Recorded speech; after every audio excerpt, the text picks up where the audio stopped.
আমরা যদি আসলে ইমানদার হতাম তাহলে আল্লাহ ইমানদারকে ইমানের ওয়াজ করত না।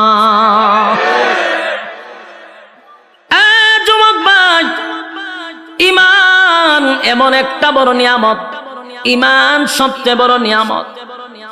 ইমান কেমনে যায় আমরা জানিও না, হাসতে হাসতে ইমান আমরা বিক্রি করে দিই। 5 টাকার চার কাছেও ইমান বিক্রি হয়, কথা কই না দি। বুড়া বুড়ির সময় এলে দেখবেন লাঙ্গল মার্কায় গিয়া চা খাওয়ায়, কয় বুট কারে দিবি, আপনারই দিব। চা আপনি খাওয়াইছেন, বুট আপনারই দিব।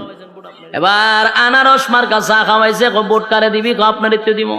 চা না আপনি খাওয়াইছেন, বলে হ।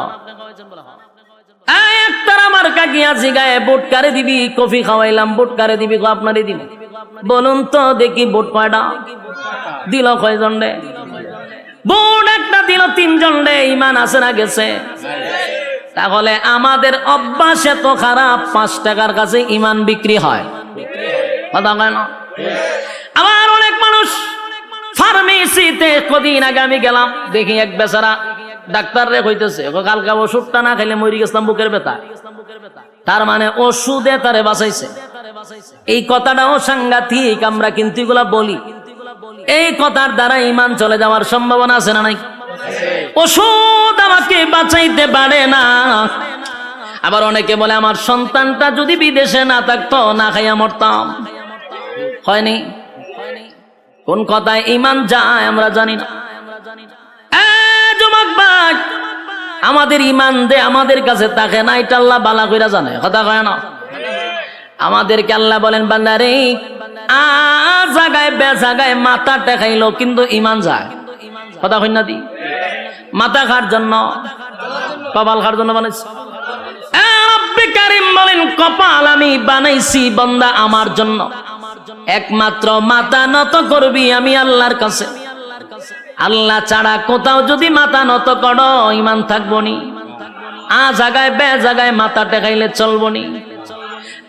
মাজারে দরগায় বাবার পায়ে, অমুকের পায়ে, তমুকের পায়ে মাথা টেকানো যাইব, ইমান থাকবো নি।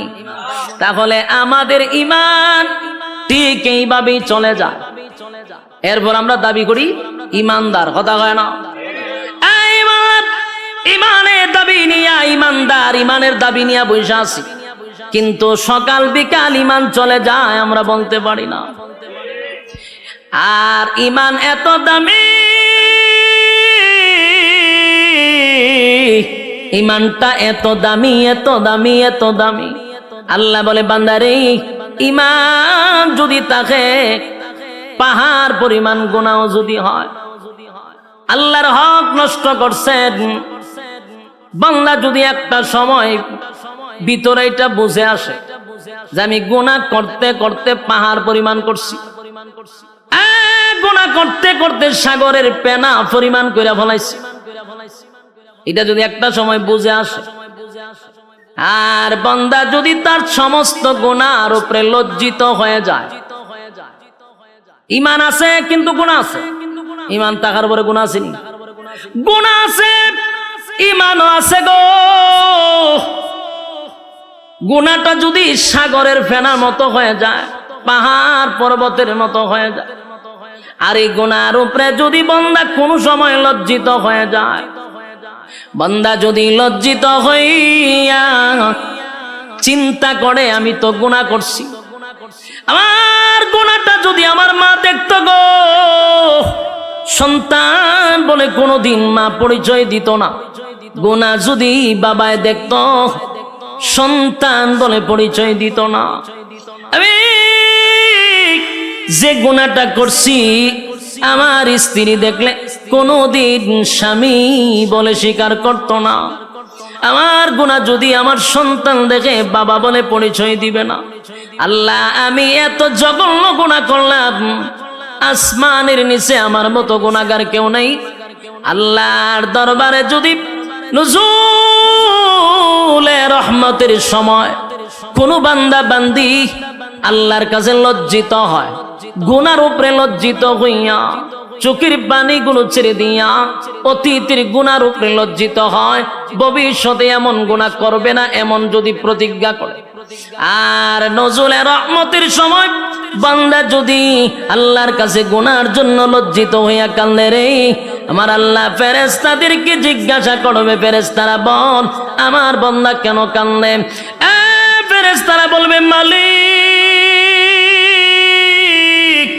আপনার বান্দা জাহান্নামের ভয়ে কান্দে। আল্লাহ বলেন জাহান্নামকে আমার বান্দা দেখছে? না মালিক, জাহান্নাম কোনোদিন দেখে নাই। তাহলে কেন কান্দে? বলে আলেমদের জবানে জাহান্নামের ভয়ের কথা শুনছি এই জন্য কান্দে।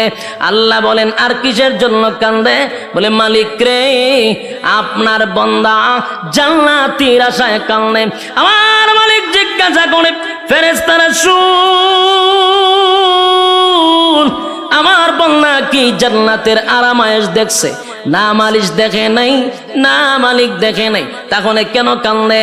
বলে জান্নাতের আশায় কান্দে, জাহান্নামের ভয়ে কান্দে। আল্লাহ গুনার উপরে লজ্জিত হইয়া বান্দা কান্দে গো। আল্লাহ বলেন নজুলে রহমতের সময় তার জিন্দেগির গুনার উপরে লজ্জিত হয়ে গেছে। যেই সময় পশু পাখিরা ঘুমায়া যায়, যেই সময় মানুষ তার স্ত্রী পুত্র লইয়া ঘুমায়, ঠিক এই মুহূর্তে বান্দা আমি আল্লাহর কুদরতি পায়ে পড়িয়া বান্দা কান্দে। আমি আল্লাহর কুদরতি, আমি আল্লাহর রহমতের মধ্যে জোশ উঠে গেছে। বান্দা ওয়াদা দিলাম, বান্দায় যদি চোখের পানি ছেড়ে দিয়া কান্না শুরুই করে দিল, লজ্জিতই হয়ে গেল, আমিও ফেরেশতাদেরকে সাক্ষী রেখে ওয়াদা করলাম আমার বান্দার সমস্ত গুনাহ চোখের পানিটা নাকের ডগায় আসার আগে আগে জিন্দেগির সব গুনাহ মাফ করে দিলাম। একটা জবান বন্ধ রাখবেন না, কোন আল্লাহু আকবার। আরো জোরে কোন আল্লাহু আকবার। গুনার উপরে লজ্জিত হয়। রব্বে কারীম বলেন গুনার উপরে লজ্জিত হইলে আমি মাফ করে দেই, কিন্তু শর্ত হলো ঈমান। জোরে কোন শর্ত হলো? গুনাহ করার পরে আল্লাহ বলেন আমার হক নষ্ট করলে মাফ করে দিব। ঈমানটা লইয়া যদি কবরে যাস, আল্লাহ কয় গুনার কারণে হয়তো বা জাহান্নামের আগুন দিয়া জ্বালাবো, পোড়াবো, কিন্তু ঈমান নামক দৌলতের কারণে আমি আল্লাহ তোর একটা সময় হলো জান্নাতে দিব। সুবহানাল্লাহ। বলুন কিসের কারণে? ঈমানের কারণে। ঈমান যদি থাকে গো, আমার মালিক বলেন জাহান্নামের আগুনে পোড়াইয়া তোরে জান্নাত দিব। আর ঈমান যদি না থাকে অনন্তকাল জাহান্নামের আগুনে জ্বলতে হবে। কথা হয় না? ঈমান এত গুরুত্বপূর্ণ, ঈমান ঈমান এত গুরুত্বপূর্ণ, এই জন্য আল্লাহ বলেন ইল্লাল্লাযীনা আমানু, ঈমান আনতে হবে আমি আল্লাহর উপরে। ঈমান কার উপরে? যুবক ভাই, ঈমান সাধারণ কোনো বিষয় না। যত বেশি ঈমান আপনার মজবুত হবে, তত বেশি পরীক্ষা আসবে। কথা হয় না? নরমাল ঈমানদারের উপরে তো পরীক্ষা হয় না। কথা এখন ঠিক নেই? ঈমান যত শক্ত পরীক্ষা তত বেশি। প্রত্যেকটা মুমিনের উপরে পরীক্ষা হয়, কিন্তু এই পরীক্ষায় উত্তীর্ণ হতেই হবে। পরীক্ষা ছাড়া কেউ জান্নাতে যেতে পারবো? কথা হয় না দি? প্রত্যেকটা মুমিনের পরীক্ষা হবে, ঈমানের পরীক্ষা হয়। ঈমানের পরীক্ষা না দিয়া কেউ জান্নাতে যেতে পারে নাই। যুবক ভাইরা, আজকে গোটা পৃথিবীর মধ্যে তাকায়া দেখেন, ফিলিস্তিনিরা এখন ঈমানের পরীক্ষা দিতেছে। কথা হয় না? ঈমানের পরীক্ষা ফিলিস্তিনরা দিতেছে। আমরা বৈশা বৈশা শুধু নিন্দা জানাবো না, আমাদের জন্য পরীক্ষা শুরু হয়েছে। কথা কই না দি? ফিলিস্তিন মার খায় আর আমরা এখানে বৈশা বৈশা শুধু নিন্দা জানাই, কিন্তু আমরা জানি না ঈমানের পরীক্ষা বাংলাদেশের মুসলমানের উপর শুরু হয়েছে। ঠিক বাড়ি দিয়া কইবে? পাকিস্তানের উপর ঈমানের পরীক্ষা শুরু হয়েছে। 57টা মুসলিম দেশে ঈমানের পরীক্ষা শুরু হয়েছে, কিন্তু আমরা মুসলমান লাল চামড়া কুত্তাগুলির পা ছাড়তেছি, পরীক্ষার খবর নাই। বাস্তব না বাস্তব? লাল চামড়াদের পা ছাড়তেছি প্রত্যেকটা মুসলমানের দেশে, প্রত্যেকটা নাগরিক প্রত্যেকটা ইমানের উপরে পরীক্ষা শুরু হয়ে গেছে। বাংলাদেশে বসে আছি, ইমানের পরীক্ষা শুরু হয়েছে নি? পরীক্ষা শুরু হয়ে গেছে। মুসলমানের রক্ত ঝরতেছে আর তুমি তসবিহ টপলে এখন চলবে না। এখন কি তসবিহ যাওয়ার সময়? সম্মানিত সুধী, গোটা বিশ্বের সব মুসলমান ঐক্যবদ্ধ হতে হবে, এক প্ল্যাটফর্মে আসতে হবে। বিশেষ করে আমরা যারা আছি আমাদেরকেও সর্বপ্রথম এক হতে হবে। ঐক্য ছাড়া বিকল্প কোনো রাস্তা নাই। আপনারা কিতাব ওয়াজ করতাম, আমরার মধ্যে তো ঐক্য নাই, কপাল তো আমরার খারাপ। এতগুলা ইসলামিক দল না হইয়া যদি সব মিললে একটা হইতো, কিতাব বোঝেন রাম বামরা কথা কইবার সাহস পাইতো না আমরার লগে। কিন্তু আমরা 15 জন হইলে একটা ব্যানার লই আমি একটা দল, 20 জন হইলে আরেকটা দল। ওমা দলের অভাব নাই, এত দল বাংলাদেশ। সব দল ভেঙ্গে একজনের নেতৃত্বে যদি আমরা যেইভাবে আহমদ শফী সাহেবের নেতৃত্বে সবাই এগিয়ে চলছিল এইভাবে যদি আবার এক হতে পারি, আল্লাহর কসম এই দেশে ইসলামের পতাকা উড়বে ইনশাআল্লাহ। ঐক্য ছাড়া সম্ভব না। কিন্তু এখন আমরা ঐক্যই না ফাটল সৃষ্টি করব। এই জন্য আমাদের উলামায়ে কেরামদের উচিত আমরা এখন ঐক্য হওয়া দরকার। মাঝখানে দুইটা ফাটল সৃষ্টি করার কোনো দরকার নাই। আমরা কিন্তু অনেকে আছে ফাটল সৃষ্টি করা শুরু করছে। আমরা সেই ঐক্য হইতে মাঝখানটা দেয় ফাটল সৃষ্টি কইরা না। যতদিন না পর্যন্ত ঐক্য না হব আল্লাহর কসম মায়ের খাইতেই থাকবো, মায়ের খাইতে থাকবো 100%। আজকে আপনি খাইতেছেন, কালকে আমারও ধরবো, এটা নিশ্চয়তা নাই। আপনারা ধরছে আর আমি যদি আমার দল না কে সুখ দে 2 দিন পর আপনারা শেষব, এটা নিশ্চিত থাকেন। আর অলরেডি বাংলাদেশে কিছু প্রমাণও আমরা পাইছি। কথা হয় না দি, একজনে মারলে আরেকজন হাতে তালি দেয়, হেরও ধরছে, যে তালি দেয় হেরই ধরে। তবে একটু সময় নিয়ে ধরে, বাস্তব না বাস্তব। তাহলে একজন আরেকজনেরটা দিকে টিটকারি মস্করি না করে সবাই আমার ভাই, আমার মুসলমান মুসলমান, আমরা ভাই ভাই, আমাদের এক ছাড়া বিকল্প কোনো রাস্তা নাই। আর আমাদেরকে ফাটল ধরানোর জন্য আমাদের মাঝখানেও কিছু লোক তারা রেডি করে রাখে ফাটল করবার লাগে। বলুন ঐক্য ছাড়া বিকল্প কোনো রাস্তা আছে? গোটা বিশ্বের সব মুসলমানরা যদি আজকে হুঙ্কার দিত, ইসরায়েলি পারত ফিলিস্তিনের উপরে হামলা করত, এই কিচ্ছু লাগে না। আমাদের যতটুকু স্টাডি আছে, এতটুকু গবেষণা করে আমরা যতটুকু বুঝতে পারছি, সবচেয়ে বেশি সম্পদ হলো মুসলমানের হাতে। এর মধ্যে সবচেয়ে বড় সম্পদ হলো তেল। তেলের উপরে সম্পদ আছে না? আল্লাহর কসম, যদি এখন আরব দেশগুলি বলে যে আমরা তেল দেওয়া বন্ধ করে দিব, সব লাল চামড়া কুত্তাগুলি দৌড়ের উপরে থাকবো। শুধু তেল বন্ধ করে দিলে এই সম্পদ আল্লাহ মুসলমানকে দিছে। কিন্তু দেখেন না মুসলমান এত বড় সম্পদ পায়, এরার ফাও ছাড়তেছে, তেলা বইব কি পা ছাড়তেছে তারা। খালি মুসলমান একটা হুঙ্কার দিলে আজকে প্রতিদিন সকালে লাশের মিছিল দেখতে হয় না। এর একটা কারণ হলো আমাদের মধ্যে ঐক্যই নাই, ঐক্য নাই। সাবধান, ঐক্য চাই যে কোনো দলের হোক। আমরা ঐক্যের জন্য কোন তরিকা দেখব না ইনশাআল্লাহ। তরিকা থাকতে পারে, ভিন্ন তরিকা একজন থাকতে পারে, তার তরিকা মতো চলতে দেন, কিন্তু মুসলমান হিসেবে আমরা এক প্ল্যাটফর্মে আসতে হবে। এছাড়া বিকল্প রাস্তা নাই তো।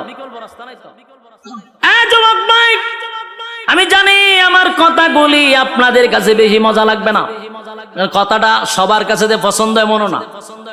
কারণ আমরা যেহেতু 15 জন একটা ব্যানার লয়ে দৌড় মারি, তো সুতরাং আমার এই কথাগুলি আপনাদের কাছে যে পছন্দ হবে এটা আমিও জানি পছন্দ হবে না।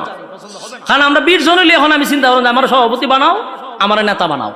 এই নেতাগিরি বাপ যতদিন না ছুটবে ততদিন এই বাংলাদেশে ইসলামিক আইন কায়ন কোনোটি কায়েম হবে না। যতই স্বপ্ন দেখেন ইসলামী হুকুমত কায়েম হবে, কখনো সম্ভব না। কারণ আমার ভিতরে নেতাগিরির বাপ আছে। আমি 15 জন লয়ে সভাপতি হইতাম চাই, 15 জন লয়ে আমি প্রধান অতিথি হইতাম চাই, তো কেমন হইব? যুবক ভাইরা আমার, আল্লাহ বলেন 1 নাম্বার কর্মসূচি হলো ইমান, ইমান, ইমান। আর অলরেডি ইমানের পরীক্ষা কিন্তু শুরু হয়ে গেছে। আমরা প্রত্যেকেই ইমানের পরীক্ষা দিতে হবে। সাহাবায়ে কেরাম জান্নাতীর সার্টিফিকেট পাইছে কিন্তু ইমানের পরীক্ষা দিয়া। কতক্ষণ পরীক্ষা ছাড়া সার্টিফিকেট পাইছে? সাউন্ড একটু তুললা দেন না, দিদি তো সাউন্ড ঢুকে যায় আওয়াজটা। আমি বলুন, সাহাবায়ে কেরাম যারা জান্নাতে গেছে কি ইমানের পরীক্ষা না দিয়ে গেছে, না পরীক্ষা দিয়ে গেছে? প্রত্যেকটা সাহাবী ইমানের পরীক্ষা উত্তীর্ণ হয়েছে। সুবহানাল্লাহ। যুবক ভাই, আমার উপরে তোমার উপর ইমানের পরীক্ষা হবে। ইমানের পরীক্ষা আসলে আমরা অটল থাকবো, ঠিক কিনা বলেন? ইমানের প্রতি আমরা অটল থাকবো, জীবন দিব কিন্তু ইমান দিব না। রাজি আছি? জীবন দিব, ইমান দিব না। মা এবং সন্তানকে দুজনকে গাছে বাইন্দা মারছে। মা সন্তানরে বলে, বাবা রে, আরো যদি নির্যাতনের মাত্রা বাড়ায়া দেয়, সাবধান, জীবন যদি চলে যায়, যাক, ইমান দিবি না। ইসলামের প্রথম যিনি মহিলাদের মধ্যে শহীদ হলো সুমাইয়া রাদিয়াল্লাহু তাআলা আনহা। গাছের সঙ্গে বাইদা সন্তানের সামনে নির্যাতন করছে, কিন্তু সন্তানকে নসিহত করে, বাবা রে, জীবন যদি চলে যায় চলে যাবে, কিন্তু ইমান দেওয়া যাবে না। ইমান দেয় না, কারণ জীবন চলে গেলে জান্নাতের ভিতরে আমার আল্লাহ জীবন দিবে গো, কিন্তু ইমান চলে গেলে আর কোনদিন ইমান পাওয়া যাবে না। যুবক ভাইয়েরা, ইমানের পরীক্ষা যুগের পর যুগ যারা ইমান আনছে তাদের উপরে পরীক্ষা আসছে। শুধু আমাদের নবীর সাহাবায়ে কেরামদের যুগে নয়, এর আগেও যারা ইমান আনছে তাদের উপর পরীক্ষা হয়েছে। কথা কয় না? ইমানের পরীক্ষা আসছে। আল্লাহ রাব্বুল আলামিন রাসূলকে জানায়া দেয়, নবী গো, আপনার আগেও যারা ইমান আনছে তাদের উপর পরীক্ষা আসছে। একবার পয়গম্বর বসা সাহাবায়ে কেরামরা নবীর কাছে এসে বলে, নবী গো, আল্লাহর কাছে একটু বলেন না, আমরা সহ্য করতে পারি না গো নবী, যেই পরিমাণ নির্যাতন, যেই পরিমাণ নির্যাতনের স্টিম রোলার, আল্লাহর কাছে বলেন আমাদেরকে যেন সাহায্য করে। ওই গ্রামের একটা সালিশ পর্যন্ত প্রভাব ঢুকে গেছে। সব জায়গা খালি গরম, সব জায়গা কি খালি গরম আর গরম। গরমের টেলায় মানুষ ডরায়া হক কথাই হয় না। গ্রামের একটা সালিশ দরবারে কিছু সর্দাররা বিচার করবো, এখানেও পাওয়ার দেখানো হয়, তাই পাশের মানুষগুলা তাদের ব্যাপারে হক কথাটা বলতে চায় না। আর তাদের হক কথা না বলার কারণে নির্দোষ মানুষগুলি দোষী সাব্যস্ত হয়ে শেষ পর্যন্ত কারাগারে যেতে বাধ্য হয়। একটা মাত্র কারণ, 3 নাম্বার কর্মসূচি না পালন করার কারণে। বাস্তব না বাস্তব? বেচারা 5 ওয়াক্ত নামাজ পড়ে, মাথায় একটা কালো দাগ আছে, তসবিহ একটা আতো আছে, মসজিদ থেকে বাইরিয়া বাসা পর্যন্ত যাইব, পাশে ডুল বাজনা হইতেছে, ডান্স তো পাগলো ডান্সের গানের আওয়াজ হইতেছে, বেচারা তসবিহ পড়ে আর সুবহানাল্লাহ সুবহানাল্লাহ, সি সি সি সি, আমরা কেডা করতেছে, এটা কার ছেলে এরকম গান বাজনা বাজায়? তখন কয়, চাচা এটা তো সগীর আলীর হোলা, বড় খারাপ, বড় খারাপ, সুবহানাল্লাহ সুবহানাল্লাহ সুবহান। তাই তসবিহ আছে, তাই কি আছে? তসবিহ। আর এদিকে নিন্দা জানাইতেছে, হে বালইলনের ফুলা বালইব কেমনে? সুবহানাল্লাহ সুবহানাল্লাহ সুবহানাল্লাহ। মসজিদের ভাষায় এরকম ডুল বাজনা বাজানো ঠিক নেই। সুবহানাল্লাহ সুবহানাল্লাহ সুবহানাল্লাহ সুবহানাল্লাহ।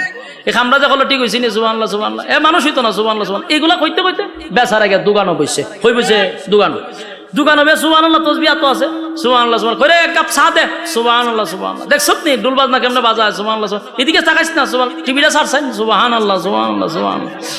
ফিলিস্তিন আর ইসরায়েলের যুদ্ধ চলতেছে, টিভিটা বালা করে সারা, সুবহানাল্লাহ সুবহানাল্লাহ। বেচা কিনি হয় না তোর দোকান, সুবহানাল্লাহ সুবহানাল্লাহ সুবহানাল্লাহ সুবহানাল্লাহ। বাকিটা কি দিস না, সুবহানাল্লাহ সুবহানাল্লাহ।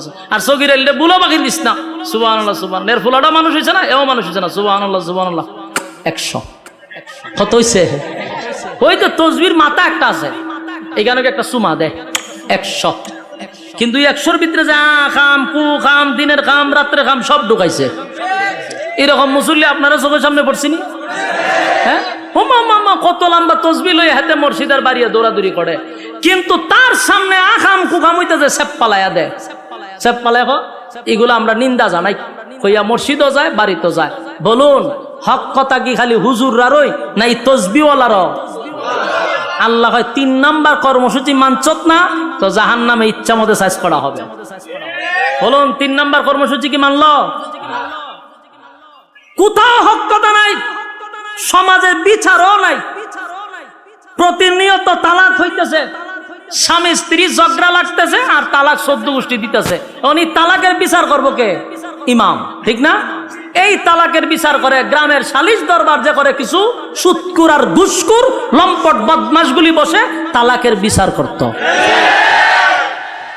তো বিচার করতে গিয়ে কি কয় জানেননি? কইছে যাক যা ডইবার হয়ে গেছে গা রাগ কইরা কইছে কি তা হইতো না এটা গুসা কইরা তালাক দিছে এটা কোনো অসুবিধা নাই বাচ্চা কাচ্চা আছে অন যাইবো কই আচ্ছা এটা একটা মিলাই দাও কথা বুঝতেছে কত বড় লম্পট আল্লাহ যেখানে নিষেধ করছে আল্লাহরে আবার ঠিক করে মিলাইয়া দেয় তালাক দিয়ে দিছে রাগ কইরা কি কইরা তালাক কি মানে হাসতে হাসতে দেয় হাসতে হাসতে বলে তোমার সাইডে দিছি এই কথা কয়নি তালাকটা কেমনে দেয় রাগ করি তো দেয় হেরা বিচার করে রাগ করে দিলাইছে যে বলুন তো দেখি পিস্তল আমার হাতে আমি যদি কেউ হাসতে হাসতে গুলি করি মরবনি রাগ করে গুলি করলে দুটোতে মরতেছে হাসা দিল মরে গুসা কইরা যদি গুলি করি তাও মরে তালাক হাসতে হাসতে দিল তালাক হয় কাঁদতে কাঁদতে তালাক দিলে হয় রাগ কইরা দিল হয় কিন্তু লম্পটরা বিচার করে বাচ্চা কাচ্চা হয়ে গেছে বাচ্চা যাক এটা একটা মিলাই জিলাই দিলাম বিচার করার কথা ছিল কে বিচার করলো কে সমাজের বাস্তবতা এরকম বর্তমানে আছে না নাই এর একটা দোষ হলো আমরা দলে দলে বাগ হইতেছি বাস আমরার যে দায়িত্ব ছিল এটি আমরা জানি না আমরা দায়িত্ব হন আমরা বুঝছি মসজিদ ইমামতি করো আর দাওয়াত টাওয়াত খামু কেউ মরলে 40 পড়ামু আর খতম টতম আইব সুবহানাল্লাহ সুবহানাল্লাহ পড়মু বাস 100 টাকা দিব আমরা পড়ব দুঃখের সাথে বলতেছি এটি কি আমরা দায়িত্ব ইমাম শব্দের অর্থ হইল নেতা ইমাম শব্দের অর্থ কি যিনি মসজিদের ইমাম আর খতিব একটা চেয়ারম্যানের চেয়ে তার পাওয়ার বেশি এলাকার সমস্ত সালিশ দরবার তার করা দরকার ছিল ঠিক কিনা বলেন আজকে যদি ইমাম আর খতিব যদি এলাকার বিচার করত এলাকার সালিশ দরবারে ইমামদের হাতে দায়িত্ব দেওয়া হতো আল্লাহর কসম নির্দোষ মানুষ কোন সময় দোষী হতো না দোষী মানুষ নির্দোষ হতো না তালাকপ্রাপ্ত মহিলারা যারা সন্তান জন্ম দিত না আফসোসের বিষয় হলো ইমামদেরকে বুঝাইছে তোমরা হুজুর গরম ভাত খাইবা আর 500 টাকা তোমরা দিমু ইমামতি তোমরা দায়িত্ব কেন বিচার আসার আমরা তো ছেড়ে দেন কি বাটপারি শুরু করছে সর্দার গুলার বিচার গুলো আমি বহুত দেখছি তার 10টায় বিচার করতো এই গুড়ায় 8টা এক কিন্তু বিচারে গিয়া পাট পাট হয় আগেই পরামর্শ করে আমি এমনি কমু তুই এমনি কবি তুই আর আমি লেগে যাবো ঝগড়া বিচার আবার 1 সপ্তাহ পরে ফেলাম আমি নিজে উপস্থিত ছিলাম এর এই মিটিং এর মধ্যে আমি তো তার সাথে চলি এই গ্রুপটা যখন এইসব আলাপ করতেছে আমি দাঁড়ে বোয়া তোরা আমি বলে আমি বুঝি করে হুজুর আপনি তো বুঝতেন না আমি সব বনাস এটা আমার ওয়াজ না হওয়া পর্যন্ত আমি ঠান্ডা হইতাম না সারা দেশের মানুষের উনাই দিব আমি হেরা বই আমি নিয়ত করতে আমরা যখন করে 1 সপ্তাহ ধরে তো বিচার হইতেছে না কিতা করান তো খাল খাতে আমি শেষ করে ইসলাম তুই তো মাঝখানে বাধা দিলি কয়ে বেটা আজকেও বিচার হইতো না আমি কম এমনে তুই কবি এমনে বাস লাগে তোমার চোখা আবার 1 সপ্তাহ পরে এর লাভটা কি জানেননি প্রত্যেক বিচারের ডেটে একটা করে বেনসনের প্যাকেট 1000 টাকা করে পকেট বিচারের আগে ভাউটি পায় এই হচ্ছে সালিশ দরবারের অবস্থা সত্য না মিথ্যা আর বর্তমানে গরিবের তো বিচার নাই যার টাকা নাই এর বিচারও নাই বাস্তব না বাস্তব সত্য না মিথ্যা আওয়াজ দিয়ে কোন সত্য কথা বলে যাই মন দিয়ে শোনেন সবাই সত্য কথা বলে যাই মন দিয়ে শোনেন সবাই এই সমাজের কোনো কাজে শান্তি তো ভাই মোটে নাই এই সমাজের কোনো কাজে শান্তি তো ভাই মোটে নাই সত্য কথা বলে যাই মন দিয়ে শোনেন সবাই এই সমাজের কোনো কাজে শান্তি তো ভাই মোটে নাই এই সমাজের কোনো কাজে শান্তি তো ভাই মোটে নাই অফিস আদালতে বাইরে ঘুষ বিনা চলে না কাম ঘুষ পাইলে সব সারেরা বলে না সে নয়েল কাম বাস্তব না বাস্তব অফিস আদালতে বাইরে ঘুষ বিনা চলে না কাম ঘুষ পাইলে সব সারেরা বলে না সে নয়েল কাম ঘুষ না দিলে আদালতে বাস্তব না বাস্তব ঘুষ না দিলে আদালতে মেলে না গরিবের ঠাই এই সমাজের আদালতে গরিব দুঃখীর বিচার না বাস্তব না বাস্তব দেখা নাই বিচার নাই কথা হয় না দি দেখা নাই দাঁড়ে দাঁড়ে ঘুরতেছে কোর্টের বারান্দায় ঘুরতেছে টাকা নাই বিচার নাই আর টাকা আছে ওয়েলকাম প্লিজ সিট ডাউন কি লাগবে গরম না ঠান্ডা ওই যে টাকা আছে স্যারে ডাক দেন, বসেন, কি খাইবেন স্যার? গরম না ঠান্ডা দিতাম। আরেকবার দুয়ারের ভাগা ভাগে ঘুরতেছে, দরজার কিনারায় কিনারায় বিছান নাই, আর হেরে কয় বসেন, গরম না ঠান্ডা। বাস্তব না বাস্তব? অফিস আদালতে বাইরে ঘুষ বিনা চলে না কাম, ঘুষ পাইলে সব স্যারেরা বলে না সে নইল কাম। ঘুষ না দিলে আদালতে বাইরে, ঘুষ না দিলে আদালতে মেলে না গরিবের ঠাই। এই সমাজের আদালতে গরিব দুঃখীর বিচার নাই, এই সমাজের আদালতে গরিব দুঃখীর বিচার নাই। সত্য কথা বলে যাই, মন দিয়ে শুনেন সবাই, সত্য কথা বলে যাই, মন দিয়ে শুনেন সবাই। এই সমাজের আদালতে গরিব দুঃখীর বিচার নাই। কথা হয় না? নামদারি কত থেকে মুসলমান নামাজ রোজা ছাড়িয়া, খাজা বাবার নামে গান গায় ঢোল তবলা বাজাইয়া। নামদারি কত থেকে মুসলমান নামাজ রোজা ছাড়িয়া, খাজা বাবার নামে গান গায় ঢোল তবলা বাজাইয়া। আরে গাঞ্জার কুলকে টান মারিয়া, আবার গাঞ্জার কুলকে টান মারিয়া খাজা বাবার শান দেখায়। কেউ ভাই আবার নবী দাবি করে ইমানটা হারায়, কেউ ভাই আবার নবী দাবি করে ইমানটা হারায়। সত্য কথা বলে যাই, মন দিয়ে শুনেন সবাই। এই সমাজের কোনো কাজে শান্তি তো ভাই মুঠে না। বাস্তব না বাস্তব? কথা বলতে হবে। রব্বে কারিম বলেন 3 নাম্বার হলো হক কথা। কর্মসূচি যদি মানুষ, প্রত্যেকটা মানুষের উপরে দায়িত্ব হলো হক কথা বলতে হবে।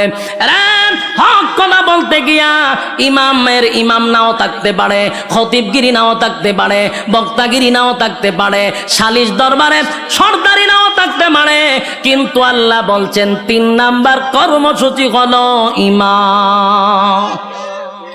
ইমান আনতে হইলে কয় নাম্বার? 3 নাম্বার কর্মসূচি কি? হক কথা। জোরে এখন 3 নাম্বার কর্মসূচি কি? হক কথা বলতে হবে। এবার হক কথা যদি না বলেন, কিয়ামতের ময়দানে আল্লাহর দরবারে জবাব দিতে হবে। কথা কয় না? যুবক ভাই, 4 নাম্বার হলো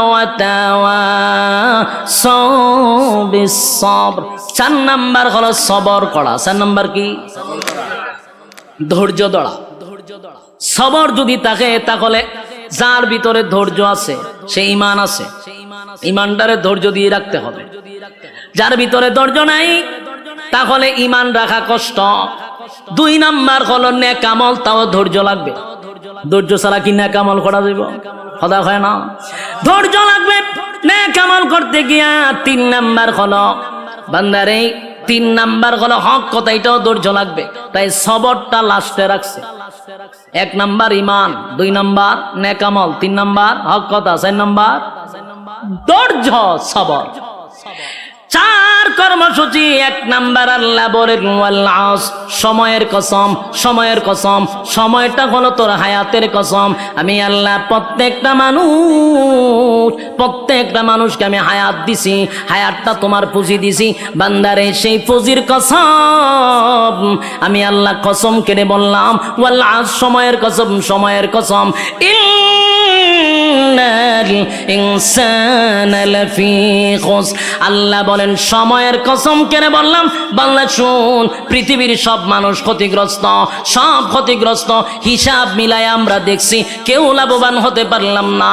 হায়াতটা যদি হয় 60 বছর, আমাদের জীবন থেকে 30 বছর চলে গেছে গো। আমাদের জীবন থেকে 30টা বছর চলে গেল। তার মানে 30 বছরের পুঁজি দিয়া আমরা কিন্তু মুনাফা অর্জন করতে পারলাম না। হিসাব মিলায়া দেখি ক্ষতিগ্রস্ত, ক্ষতিগ্রস্ত, ক্ষতিগ্রস্ত। আল্লাহ বলেন ইন্নাল ইনসানা লাফি খুসর, পৃথিবীর সব মানুষ ক্ষতিগ্রস্ত। তবে আল্লাহর মায়া দয়া বেশি। আল্লাহর নাম রহমান, আস্তিকরাও মহব্বত করে, নাস্তিকরাও মহব্বত করে।